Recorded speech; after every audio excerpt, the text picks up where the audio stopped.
विदुर जी महाराज जब तीर्थ यात्रा करके वापस हस्तिनापुर आए, तब तक संपूर्ण महाभारत युद्ध में कौरव वंश का विनाश, महाराज युधिष्ठिर का चक्रवर्ती सम्राट पद पर विराजमान होना, ये सब हो चुका था। आदर्श महाराज युधिष्ठिर जी बहुत जैसे प्राण आ गए हों ऐसे पूरा परिकर मिला। फिर अंदर महल में गए तो देखा धृतराष्ट्र जी को, तो एकांत की मांग की, कोई हमारे पास नहीं रहे। फिर धृतराष्ट्र जी से कहा, तुम्हें शर्म नहीं आती? तुम श्वान की तरह जीवन व्यतीत करो, अभी तुम्हें वैराग्य नहीं हुआ? बड़े कठोर वचन। ये कटु वचन क्या होते हैं? जाकर वैराग्य प्रज्वलित करते हैं। श्वान जैसा, जैसे टुकड़ा दे दो बस पड़ा रहता है। जिनको तुमने बचपन से नष्ट करने की कोशिश की, उन्हीं पांडवों के दिए हुए टुकड़े से पेट पाल कर अब कौन सा जीवन व्यतीत करना चाहते हो? उठो, अभी चलो हमारे साथ। महाराज धृतराष्ट्र भगवान की कृपा पात्र है, भगवान व्यासदेव जी द्वारा प्रकट है, कोई अज्ञानी नहीं है। युद्ध के पहले भगवान ने अक्रूर जी को भेजा था समझाने के लिए, जाओ धृतराष्ट्र को। तो धृतराष्ट्र को समझाया तो धृतराष्ट्र जी ने क्या उत्तर दिया था? बड़े ज्ञानी महात्मा धृतराष्ट्र जी, कोई साधारण नहीं है, वो लीला पात्र है। उन्होंने कहा, अक्रूर जी तुम बातें जितनी कह रहे हो सब मुझे पता है, मुझे ज्ञात है, मैं जान रहा हूं, पर मेरे हृदय में चमक कर अंतर ध्यान हो जाती है। इसका मतलब श्री कृष्ण कुछ करवाना चाहते हैं। अक्रूर जी मुझे सब ज्ञात है जो आप बोल रहे हो, मेरे हृदय में बातें चमकती हैं और अंतर ध्यान हो जाती है, इसका मतलब श्री कृष्ण कुछ करवाना चाहते हैं। और अक्रूर जी जो श्री कृष्ण करवाना चाहते हैं उसे कोई नहीं रोक सकता। महात्मा है धृतराष्ट्र जी। एकांत में हिमालय की भूमि पर एक पर्णकुटी बनाए और योगाभ्यास कराए। साक्षात मूर्तिमान धर्म है विदुर जी। इधर जब महल में प्रणाम करने के लिए महाराज युधिष्ठिर आए तो देखा ना तो धृतराष्ट्र है, न गांधारी, न विदुर जी। तो बहुत चिंतित, बहुत शोकित, शायद मेरे द्वारा कोई त्रुटि हो गई हो, मेरे सेवा में तो शंका करके वो चले गए हों। इतने में देवर्षि नारद जी आए और उन्होंने कहा, आपको चिंता करने की जरूरत नहीं है, आज के 5वें दिन महाराज धृतराष्ट्र का शरीर भस्म हो जाएगा। पर्णकुटी में जो गार्हपत्य आदि अग्नियां हैं वो अपने आप कुटी को जलाएंगे। कुटी में बैठे हुए धृतराष्ट्र भस्म होंगे और धृतराष्ट्र की देह को जलते देखकर गांधारी उन्हीं के साथ अपने शरीर को भस्म कर देंगी। ऐसा ही हुआ। 5वें दिन महाराज धृतराष्ट्र का शरीर पूरा हुआ। गांधारी जी पति के साथ भस्म हो गई। विदुर जी वहां से तीर्थ यात्रा को चले गए। देवर्षि नारद जी ये बता करके तुम्बुर गंधर्व के साथ स्वर्ग को चले गए। महाराज युधिष्ठिर एकांत में विचार करने लगे, क्या समय आ रहा है, सब नष्ट होता जा रहा है, ये लोगों का स्वभाव कैसे बदल रहा है। 7 महीना हो गए थे अर्जुन को द्वारिका गए हुए, अभी वापस नहीं आए थे। महाराज युधिष्ठिर ऐसे अपशकुन देखने लगे जिससे पता चलने लगा कि विनाश होगा। जिस समय जो ऋतु होनी चाहिए वो ऋतु नहीं, उल्टे समय में ऋतु। जब वर्षा होनी चाहिए तब सूखा, और जब वर्षा नहीं होनी चाहिए तो अपार वर्षा, फसल नष्ट हो जाना, लोगों को बड़ा दुख होना। और देखा कि प्रायः लोग क्रोधी हो रहे हैं, कौड़ी कौड़ी के लिए लोभ करने लगे हैं, झूठ बोलना स्वभाव बन गया है, मित्रता में छल और कपट हो गया है, माता पिता सगे संबंधी पति पत्नी इनमें परस्पर झगड़ा होने लगा है। इसका मतलब है कि विनाश काल उपस्थित हो रहा है। जिसको देखो वो दंभी बनता जा रहा है, पाखंडी बनता जा रहा है, धन की प्रधानता हो गई है, युधिष्ठिर जी बहुत चिंतित हुए। युधिष्ठिर जी ने भीमसेन से कहा कि अर्जुन को हमने द्वारिका इसलिए भेजा था कि वहां जाकर पुण्य श्लोक भगवान श्री कृष्ण क्या करना चाहते हैं इसका पता लगाकर वो हमें बताएं आके। 7 महीने बीत गए, भीमसेन तुम्हारे छोटे भाई गांडीव धनुषधारी अर्जुन अभी तक लौटे नहीं और अपशकुन मुझे बहुत दिखाई दे रहे हैं। क्या वो समय आ गया क्या जिसे मेरा दुर्भाग्य कहते हैं? अर्थात क्या द्वारिकाधीश भगवान श्री कृष्ण अपनी लीला स्मरण कर लिए? क्योंकि मेरा हृदय घबरा रहा है अपने आप। ये संपत्ति, ये राज्य, ये स्त्री, ये प्राण, कुल, संतान, शत्रु पर विजय, सब कुछ श्री कृष्ण कृपा से प्राप्त हुआ है। देखो देखो, वो आकाश में उल्कापात हो रहा है, पृथ्वी कंपायमान हो रही है, मेरे शरीर में भयंकर अपशकुन हो रहे हैं। पक्का कुछ न कुछ ऐसा हुआ है जो सुनने लायक नहीं है। पुरुष की जब बाईं जांग फड़के, आंख, भुजा बार बार फड़के तो समझ लेना चाहिए कोई विनाशकारी खेल होने वाला है। मेरी बाईं जांग, बाईं आंख, बाईं भुजा बार बार फड़क रही, भारी कोई अनिष्ट सूचना मिलने वाली है। देखो, ये सियारिन उदय होते हुए सूर्य की ओर मुंह करके रो रही है और ये कुत्ता मेरी ओर देखकर बार बार चिल्ला रहा है, रो रहा है। इसका मतलब कोई अनिष्ट होने वाला है। ये गौ आदि अच्छे जो पशु हैं मुझे बाएं करके जा रहे हैं, गधे आदि बुरे पशु मुझे दाहिने करके जा रहे हैं। मैं जिधर देखता हूं उधर मुझे पशु रोते दिखाई दे रहे हैं। ये उल्लू और ये कौआ, ये कठोर कठोर शब्द बोल रहे हैं, इसका मतलब कुछ विनाश होने वाला है। जब मैं देवताओं की मूर्तियों की तरफ देखता हूं तो मुझे रोती नजर आती हैं। ये बड़े बड़े उत्पात देखकर मेरा हृदय घबरा रहा है। क्या ये पृथ्वी भाग्यहीन हो गई? जिनका सौंदर्य, जिनके चरण कमलों में ध्वजा वज्र अंकुश चिन्ह है, क्या ये पृथ्वी उन चिन्हों से रहित हो गई? राजा युधिष्ठिर इन भयंकर उत्पातों को देखकर मन ही मन बहुत चिंतित थे। इतने में देखा कि अर्जुन पधार रहे। दौड़ पड़े युधिष्ठिर, समीप गए तो कदम रुक गए। अर्जुन का मुंह उदास, आंखों से आंसू, शरीर शक्तिहीन, कांतिहीन। जे ही महाराज युधिष्ठिर के सामने पहुंचे अर्जुन गिर पड़े। घबरा करके युधिष्ठिर जी ने उठाया, अर्जुन से पूछा, भाई द्वारिकापुरी में सब कुशल मंगल है ना? छोटे भाई सहित मामा वसुदेव जी कुशल हैं, उनकी पत्नियां सब कुशल हैं, बलराम जी के द्वारा सुरक्षित द्वारिकापुरी, हमें लगता है सब कुशल होगा। अर्जुन कुशल ही बोलना। भक्तवत्सल ब्राह्मण भक्त भगवान श्री कृष्ण स्वजनों के साथ द्वारिका की सुधर्मा सभा में सुखपूर्वक विराजते हैं ना? आदि पुरुष बलराम जी के साथ संसार के परम मंगल, परम कल्याण, परम उन्नति के लिए यदुवंश रूपी क्षीर सागर में हमारे प्रभु जैसे विराजमान, अभी विराजमान है ना? मुझे बहुत भय हो रहा है। अर्जुन जल्दी बताओ, तुम श्रीहीन हो गए हो, तेजहीन हो गए हो। क्या तुम्हारा किसी ने अपमान कर दिया?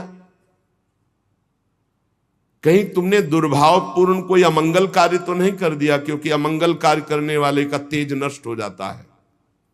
कहीं ऐसा तो नहीं हुआ कोई पात्र आया हो तुम्हारे पास और भीख मांग रहा हो और तुमने उसको दी न हो तो तुम्हारा पुण्य नष्ट हो गया हो? कहीं ऐसा तो नहीं हुआ देने की प्रतिज्ञा करके तुम मुकर गए हो तो तुम्हारे सुकृत नष्ट हो गए हो? कहीं ऐसा तो नहीं हुआ शरणागत का तुमने त्याग कर दिया हो? प्रश्नों की झड़ी लगा दी। कहीं ऐसा तो नहीं हुआ अगम्या स्त्री का समागम कर लिया हो, कहीं ऐसा तो नहीं हुआ कि जिस समागम करने योग्य का अपमान कर दिया हो। बड़े प्रश्न किए, लेकिन मुझे लगता है कि ऐसा धर्म विरुद्ध आचरण तुमसे कोई हो ही नहीं सकता। बहुत संभल के बोलना, इस समय मैं बहुत घबरा रहा हूं, क्या हो गया, मुझे बहुत मानसिक पीड़ा हो रही। वैसे ही दुख से अर्जुन जी बड़े दुखी थे। जब इतने प्रश्न किए तो विषाद ग्रस्त आंसुओं की झड़ी अर्जुन की, शरीर कांप रहा है, मुख सूख रहा है, पीला पड़ गया है चेहरा, बस एकमात्र श्री कृष्ण के ध्यान में डूबे हुए हैं। काफी देर में साहस बटोर करके उन्होंने बोलना शुरू किया। अर्जुन ने कहा, महाराज मेरी आंखों से वो ओझल हो चुके हैं जो हमारे प्राण, हमारे जीवन, हमारे सखा, जो प्रेमवश रथ हाँकना, टहलना, दूत बनना, मित्रता का, अभिन्न हृदयता का व्यवहार करना, महाराज मैं लुट गया। प्रभु अंतर ध्यान हो गए। महाराज जिन्होंने मेरे ममेरे भाई का घनिष्ठ रूप धारण किया वो परब्रह्म परमात्मा है, मैं समझ नहीं पाया। जिन्होंने मेरे मित्र का रूप धारण किया वो मुझे ठग लिया। मेरा पराक्रम बड़े बड़े देवता नहीं सह सकते थे, आज क्षुद्र बन के भीलों ने मुझे परास्त कर दिया, लूट लिया। क्योंकि मेरा बल तो अंतर ध्यान हो गया ना।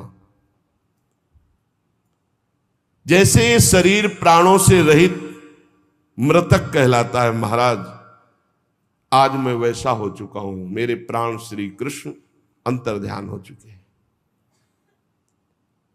मैंने उन्हीं के आश्रय से महाराज द्रुपद के घर में आए हुए कामोन्मत्त राजाओं का तेज अपहरण करके द्रौपदी को स्वयंवर में जीता।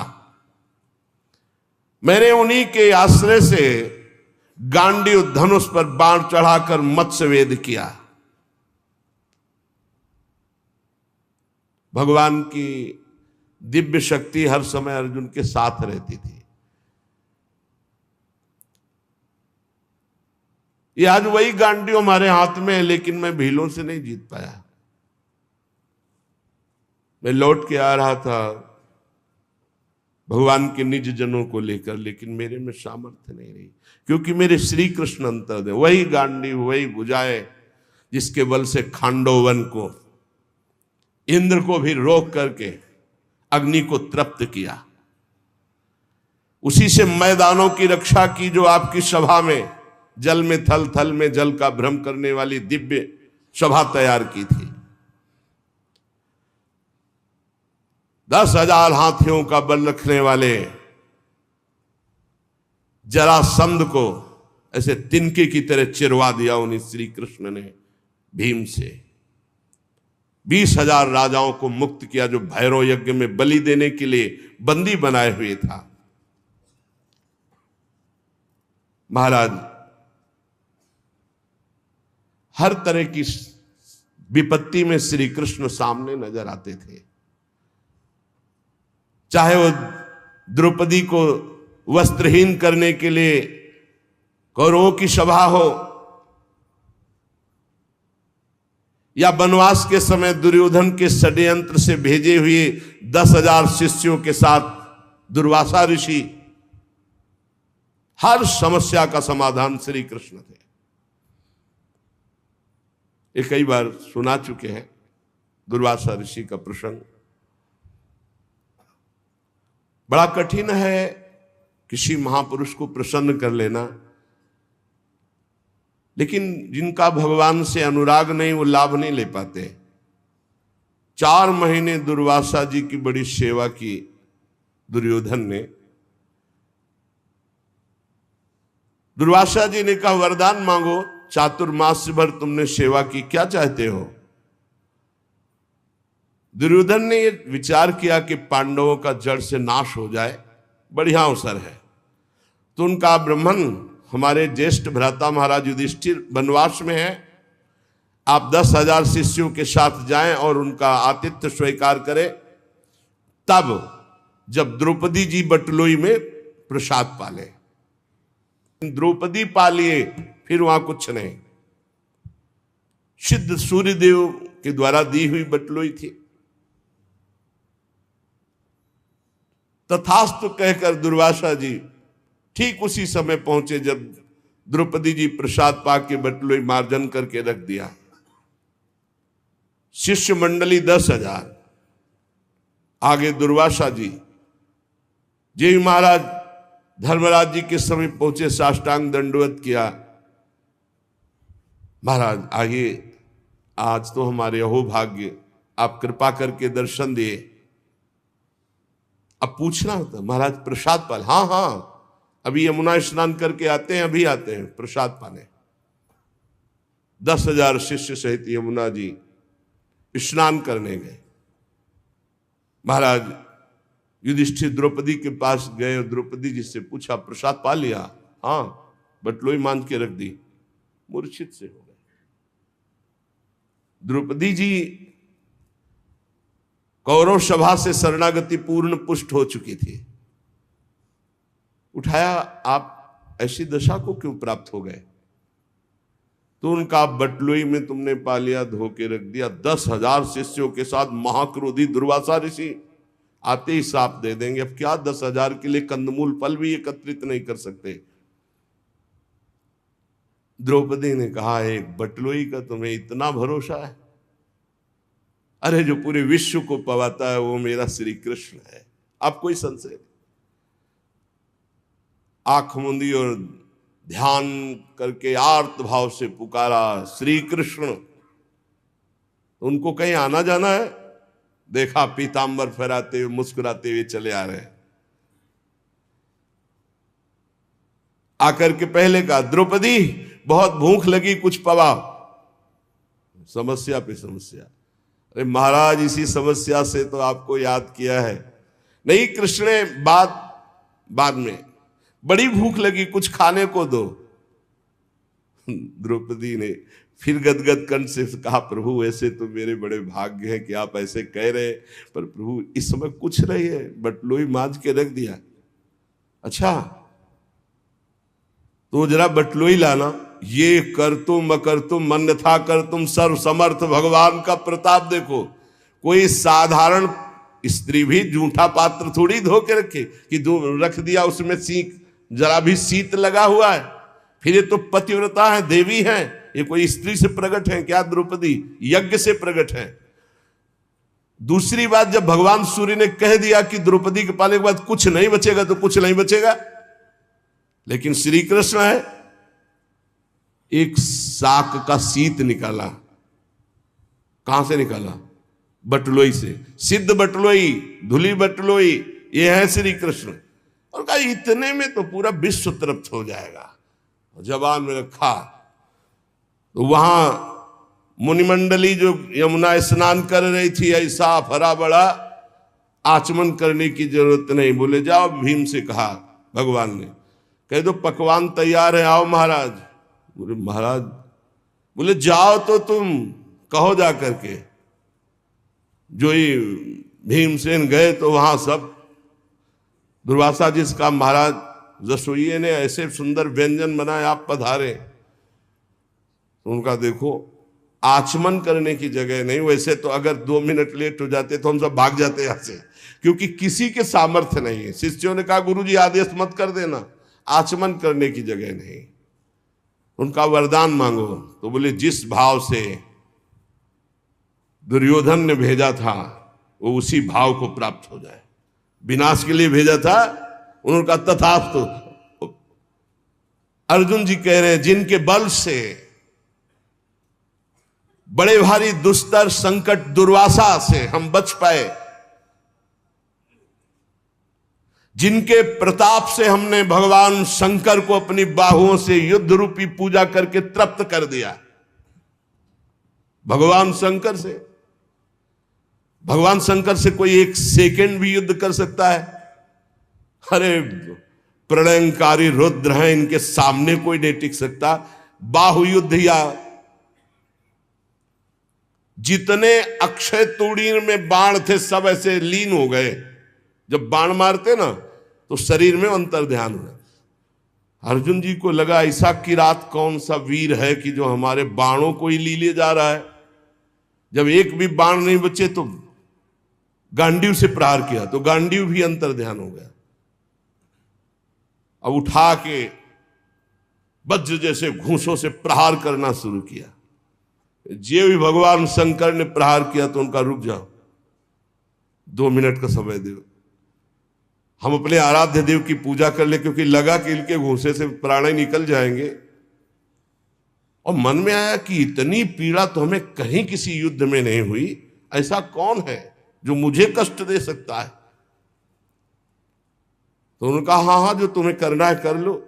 तत्काल रज से एक लिंग बनाया, कुछ पत्र पुष्प जंगल के और महादेव जी का। तो देखा कि जो पुष्प और माला डाली वो किरात के माथे पे। उनका प्रभु, तो बोले हाँ यही मैं देखने आया था कि तुम मेरे दिव्यास्त्र को रखने लायक हो कि नहीं। ये पाशुपतास्त्र ये साधारण नहीं है जो मैं तुम्हें देने जा रहा हूं, विश्व का विनाश एक क्षण में कर देगा, बहुत होश में। यही मैं देखना चाहता। उस समय भगवान शंकर को भी मैंने तृप्त किया युद्ध में, वो भगवान श्री कृष्ण के बल से। यत्तेज साथ भगवान युद्ध शूल पाणिर विस्मापिता सगिरिजोस्त्र मदान निजम में, वो प्रसन्न होकर अपना निज अस्त्र मुझे प्रदान किया। महाराज, जिन श्री कृष्ण के प्रताप से देवराज इंद्र की सभा में देवराज के सिंहासन पर आधे पर बैठने का मुझे अधिकार मिला, जिन श्री कृष्ण के प्रताप से देवताओं ने मेरी पूजा की, ऐसा मैंने युद्ध किया, निवात कवच नामक दैत्यों का विनाश किया, आज मैं उनसे रहित हो गया हूं। अर्जुन जी कह रहे, महाराज मैं अपार शोक से युक्त हो रहा हूं। सोने बैठने टहलने, बड़ी बड़ी बातें, भोजन आदि के समय बड़ी मजाक करना, और कभी कभी तो मैं उन्हें कह देता कि मित्र तुम तो बड़े सत्यवादी हो, तो हंस देते। वो महापुरुष मैं समझ नहीं पाया। मित्र मित्र का जैसे अपराध सह लेता है, पिता पुत्र का अपराध सह लेता है, ऐसे मुझ दुर्बुद्धि का मजाक वो सहते। मेरे प्रिय सखा, मेरे प्रिय मित्र, नहीं नहीं मेरे हृदय, मेरे पुरुषोत्तम भगवान ने मुझे छल लिया। वो चले गए। मैं उनके निज जनों को द्वारिका से साथ ला रहा था। मार्ग में दुष्ट भीलों ने मुझे एक अबला की तरह हरा दिया। मेरे में कोई बल नहीं, वही गांडी, वही बाण, वही अर्जुन, कुछ नहीं कर पाया। लूट ले गए संपत्ति। वही मेरा गांडीव है, वही अक्षय तूणीर, वही बाण, वही रथ, वही घोड़े, वही रथी अर्जुन, पर मेरा सारथी नहीं, मेरे श्री कृष्ण नहीं, तो मैं परास्त हो गया, हार गया। लूट लिया भीलों ने। श्री कृष्ण के बिना मैं सार शून्य हो रहा हूं। क्या करूं? तुमने जितने ये सुहृद संबंधियों की बात पूछी, सब नष्ट हो चुके हैं। पता नहीं क्या हो गया, सब आपस में मदोन्मत्त होकर एक दूसरे को मार डाला। यदुवंशियों ने एक दूसरे को ही मार डाला। महाराज, केवल 4 या 5 लोग बचे हैं, पूरे यदुवंश का विनाश हो चुका है। वास्तव में ये केवल श्री कृष्ण की संहार लीला थी। बड़ा विचित्र खेल, एक दूसरे को मार डाला, एक दूसरे को पहचाना ही नहीं। सूत जी कहते हैं अर्जुन ये कहते कहते बेसुध हो गए। भगवान श्री कृष्ण के चरण कमलों के चिंतन में अर्जुन की चित्तवृत्ति अत्यंत निर्मल प्रशांत हो गई। इतना भक्ति का वेग बढ़ा कि मौन धारण करके आंख मूंद करके चुपचाप बैठ गए। बैठते ही भगवान की द्वारा जो उपदिष्ट गीता था, संपूर्ण गीता ज्ञान प्रकाशित हो गया। व्यवधान रहित परब्रह्म स्वरूप में अर्जुन स्थित हो गए। ये भगवान की कृपा होती है। ऐसा विशुद्ध ब्रह्मबोध, गुणातीत अवस्था, द्वैत संशय निवृत्ति, सूक्ष्म शरीर का भंग, जन्म मृत्यु चक्र से रहित जीवन मुक्त स्थिति को अर्जुन उसी क्षण प्राप्त हो गए। इसीलिए कहते हैं मेरे बनाए न बनेगी कोटि कल्प लो, आपके बनाए बनेगी पल पाव में। पल के चौथाई हिस्से में जे ही भगवान के वियोग में अर्जुन जी व्यथित होकर खड़े रहने की भी सामर्थ्य नहीं रही, बैठ गए। उसी समय दिव्य ब्रह्म ज्ञान जो भगवान ने दिया था जागृत हुआ। स्थूल सूक्ष्म कारण तीनों शरीरों का राग भस्म हुआ। अपने स्वरूप में स्थित जीवन मुक्त महापुरुष भगवान के स्वधाम गमन यदुवंश का संहार सुनते ही महाराज युधिष्ठिर शांत हो गए। देखो ये अंतिम लीला सबकी होनी है। निश्चय किया महाप्रस्थान। महाप्रस्थान कहते हैं मृत्यु को। अब महाप्रस्थान करना है। जन्म मृत्यु रूप संसार से अब मुख मोड़ लिया महाराज युधिष्ठिर जी ने। जब भगवान ने शरीर त्याग दिया तो अब हमारा इस मृत्यु लोक में क्या काम। जिस समय भगवान श्री कृष्णचंद्र जी ने इस पृथ्वी से अपने शरीर को अंतर ध्यान किया, उसी समय पाप और अधर्म में फंसाने वाला कलयुग का राज्य लागू हो गया। उसी समय से महाराज युधिष्ठिर ने कलयुग का फैलना देखा। देश में, नगर में, घरों में, प्राणियों के हृदयों में असत्य, छल, हिंसा, अधर्म, व्यभिचार, ये सब की बढ़ोतरी हो रही। अपने भाइयों से कहा महाप्रस्थान का निश्चय करो, अब रहना नहीं इस पृथ्वी में। बड़ा मंगल रूप होगा कलयुग का। विनयी पौत्र महाराज परीक्षित, जो अब कुछ सयाने हो चुके थे, गुणों में महाराज युधिष्ठिर के समान थे, समुद्र से घिरी हुई पृथ्वी के सम्राट पद पर हस्तिनापुर में महाराज परीक्षित का अभिषेक किया। और यहां मथुरा में शूरसेनाधिपति के रूप में अनिरुद्ध के पुत्र वज्र जी का अभिषेक किया। इसके बाद युधिष्ठिर जी ने प्राजापति यज्ञ करके आह्वानी अग्नियों को अपने में लीन किया और जड़वत होकर जैसे पागल बाल खोल लिए, सब वस्त्राभूषण उतार दिए, एक चीर वस्त्र लंगोटी धारण किया, भावना से वाणी को मन में, मन को प्राण में, प्राण को अपान में, अपान को उसकी क्रिया मृत्यु में, मृत्यु को पंचभूत शरीर में लीन कर दिया। शरीर को मृत्यु रूप अनुभव करके त्रिगुण में मिला दिया, त्रिगुण को मूल प्रकृति में, मूल प्रकृति को सर्व कारण रूपा प्रकृति में, प्रकृति को आत्मा में, आत्मा को ब्रह्म में विलीन करके जीवन मुक्त हो गए तत्काल। यह है भगवान के निज जनों का महामहिमामय स्वरूप। जीवन मुक्त, आवागमन मुक्त, पहले मुक्त, अब चीर वस्त्र धारण किया और नियम लिया कि मुख में ना जल जाएगा ना अन्न जाएगा। जब तक प्राण है ना अन्न ना जल। मौन, केश खोल लिए और बिना किसी को देखे सुने बोले निकल पड़े। पर ब्रह्म स्थिति उत्तर दिशा की ओर बढ़ते चले जा रहे हैं।